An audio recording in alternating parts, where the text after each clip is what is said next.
Hello everyone, my name is Tomlinson and this is my project on plastics. To begin, what are plastics? Plastics are a class of materials, either naturally or synthetically derived, that are made up of polymers. Plastics are polymers and they are shaped when soft and then left to harden or cure so that they retain a desired shape. Plastics fall into two categories. They can either be thermosets or thermoplastics. Thermosets cannot be melted and reformed after the initial curing without destroying the bonds of the plastic, but thermoplastics can. In terms of structure, we've already discussed that plastics are polymers, but the core building block of a polymer is a monomer. Chains of monomers that have been chemically bonded together are what make up a polymer. A monomer can go through two mechanisms to be bonded together: addition polymerization and condensation polymerization. Addition polymerization is a radical reaction, so it has the usual three steps of initiation, propagation, and termination.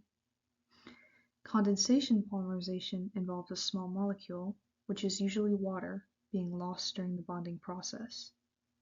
Lastly, a polymer molecule can be amorphous or crystalline. When the polymer's molecules are arranged randomly, they're called amorphous, but when the molecules are arranged in distinct patterns, they're called crystalline. Let's look at some examples of common plastics. First up, under thermoplastics, we have Teflon, which is used to make non-stick pans. In the center here, we have polyvinyl chloride, which is more commonly known as PVC and frequently used for piping. Lastly, to the right, we have ABS plastic, which is short for acrylon nitrile butadiene styrene, and it's used in everything from children's toys to kitchen tools to car parts and even filament for 3D printing. Under thermoset plastics, we have epoxy resin. This is used to seal floors, acts as a general adhesive, and also in resin arts and crafts. In the center, polyurethane foam, and to the right, we have vulcanized rubber, which is a natural rubber that has been treated with sulfur in order to harden it.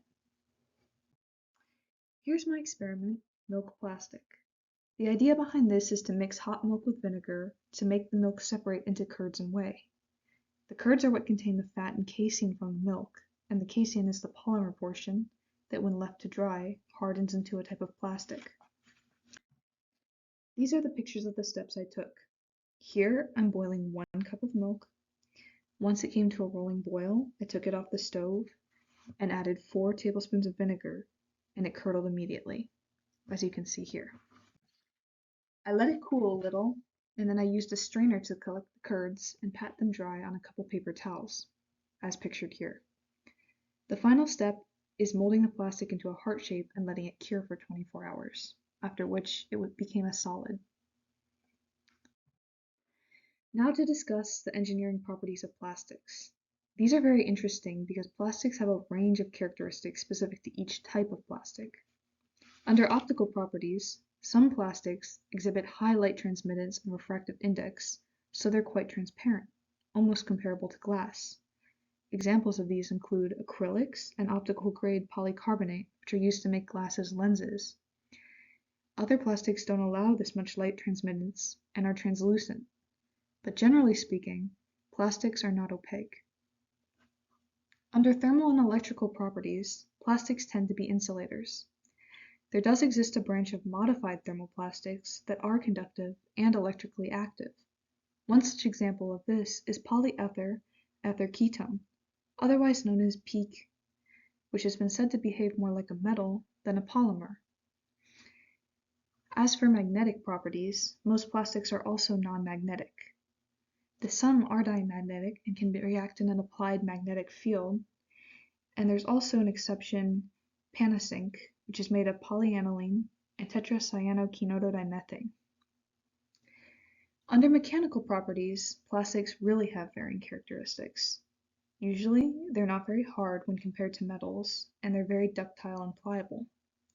We see this in the table here. Tensile modulus, which measures the stiffness of a material, ranges all the way from 0.17 to 4.83, which tells us what we intuitively know. Some plastics do not stretch as well as others.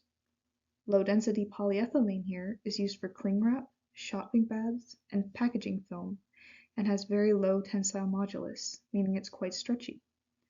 On the other side of the spectrum, we have phenol formaldehydes, which were the first commercial synthetic resins and are still widely used to make billiard balls, countertops, and adhesives.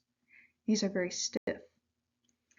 Lastly, under deteriorative properties, plastics are relatively unreactive in most environments. They do not decompose like metals or rust. Thank you for listening to my presentation. Here are the sources I used.